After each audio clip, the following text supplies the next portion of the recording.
Assalamualaikum warahmatullahi wabarakatuh. Perkenalkan, nama saya Fatimah Sabita Al-Khairiyah dengan nomor induk mahasiswa 43030200003. Saya berasal dari kelas PMI 2A. Di sini saya akan mempresentasikan penugasan mata kuliah genap fikih dengan dosen pengampu Ibu Hartiningsih MAG. Selamat menyimak. Berikut ini adalah kitab terjemah Bulughul Maram, yaitu Fikih Berdasarkan Hadis, karya Muhammad Syarif Sukandi. Tebal bukunya seperti ini. Kitab ini berisi hadis terjemahan yang banyak digunakan sebagai bahan pelajaran di madrasah-madrasah dan pondok pesantren. Kitab ini berisi 15 kitab dan dengan 98 bab.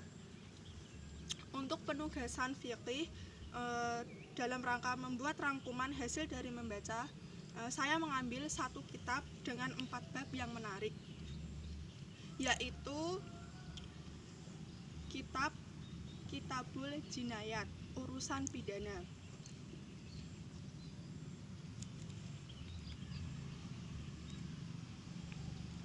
Bismillahirrahmanirrahim. Di sini saya akan mempresentasikan mengenai kitab jinayat atau urusan pidana berdasarkan hadis dari Ibnu Mas'ud radhiyallahu anha. Ia berkata, Rasulullah Shallallahu alaihi wasallam bersabda, tidak dihalalkan darah seorang muslim yang mengakui tidak ada Tuhan selain Allah dan aku ini adalah utusannya, kecuali duda atau janda yang dihukum mati karena membunuh orang atau orang yang murtad. Muttafaq alaih. Hadis yang kedua diriwayatkan dari Aisyah radhiyallahu anha. Dari Rasulullah Shallallahu alaihi wasallam bersabda, 1 dari 3 perkara, yaitu yang sudah berumah tangga, berzina lalu dirajam, orang yang membunuh orang Islam dan melawan pada Allah Subhanahu wa taala dan Rasulnya, ia akan dihukum mati atau disalib dan dibuang. Diriwayatkan oleh Abu Dawud, Nasai dan disahkan oleh Hakim. Hadis yang ketiga dari Abdullah bin Mas'ud radhiyallahu anhu. Ia berkata, Rasulullah Shallallahu alaihi wasallam bersabda, mula-mula yang diadili di antara manusia di hari kiamat kelak ialah tentang darah atau pembunuhan. Muttafaq alaih. Berdasarkan bab urusan pidana, pada saat Rasulullah Shallallahu alaihi wasallam masih hidup, beliau menjadi pengaduan dan yang memutuskan hukum pidana antara 2 orang yang berselisih, budak dengan majikannya, orang tua terhadap anaknya, dan perkara pidana yang ada. Oleh karena itu, Nabi mengadili dan memberi sanksi bagi para pelaku atas korban pidana yang terjadi. Pada intinya, urusan pidana harus diselesaikan di dunia. Apabila belum selesai, di akhirat kelak, pembalasan langsung dilakukan oleh Allah Subhanahu wa taala. Saat hari akhir akan ada hari pengutusan pidana yang akan lebih kejam lagi dan disaksikan oleh semua korban akan berbicara. Urusan pidana tidak akan lepas dari hukuman yang adil dan setimpal. Dengan contoh, apabila melakukan pembunuhan, maka ia harus dihukum mati juga. Tidak boleh diwakilkan oleh siapapun atas hak untuk pembalasan. Yang kedua adalah kitab bab tebusan dari Ibnu Mas'ud radhiyallahu anhu. Dari Nabi Shallallahu alaihi wasallam, beliau bersabda, tebusan kesalahan itu 20 unta. Tebusan kesalahan itu 20 unta. Umur 4 tahun 20 unta, umur 5 tahun 20 unta betina, umur 1 tahun masuk tahun kedua 20 unta jantan, umur 2 tahun masuk tahun ketiga. Selanjutnya dari Ibnu Umar radhiyallahu anhu, dari Nabi, beliau bersabda, sesungguhnya sejahat-jahatnya manusia di hadirat Allah ada 3. Yang pertama, yang membunuh di kota Haramillah, yaitu kota Mekah dan Madinah. Yang kedua, membunuh orang yang tidak bermaksud membunuhnya. Yang ketiga, membunuh lantaran dendam jahiliyah. Dikeluarkan oleh Ibnu Hibban. Hadis selanjutnya dari Ibnu Abbas radhiyallahu anhu, dari Nabi SAW, beliau bersabda, ini dan ini adalah sama, yaitu ini dan ini adalah sama, yaitu kelingking dan ibu jari. Diriwayatkan oleh Bukhari. Dan dalam riwayat Abu Daud dan Tirmidzi, dendaan semua jari itu sama, dan semua gigi pun sama, gigi depan, gigi belakang itu sama. Dan dalam riwayat Ibnu Hibban, beliau meriwayatkan yaitu dendaan 2 tangan, 2 kaki itu adalah sama, 10 unta bagi tiap-tiap 1 jari. Berdasarkan hadis di atas, bahwa tebusan atas pidana pembunuhan atau kejahatan lainnya harus sama dengan perbuatan yang dilakukannya. Seluruh anggota badan juga harus ditebus dengan seluruh anggota badan. Rasulullah memutuskan denda bagi tebusan seseorang dapat berupa uang dinar sejumlah sekian ribu, denda dapat berupa tebusan hewan atau harta yang dimilikinya. Selanjutnya yaitu bab pengakuan darah dan sumpah. Dari Sahal bin Abi Hasmah radhiyallahu anha, dari orang-orang pembesar kaumnya, bahwa Abdullah bin Sahal dan Muhayyisah bin Mas'ud pergi ke Khaybar karena kesusahan mengenai mereka. Kemudian Muhayyisah datang dan mengabarkan bahwa Abdullah bin Sahal telah terbunuh dan dilemparkan pada sebuah mata air. Kemudian Rasulullah mengirim surat dan mereka membalas surat itu. Isi surat tersebut yaitu, demi Allah kami tidak membunuhnya. Maka beliau bersabda kepada Muhayyisah dan Abdurrahman bin Sahal, maukah kalian bersumpah dan kalian berhak atas tuntutan darah sahabatmu itu? Mereka berkata, tidak. Beliau bersabda, maukah kalau Yahudi itu bersumpah padamu? Mereka berkata, mereka bukan Islam. Kemudian Rasulullah membayarkan dendanya dari beliau sendiri.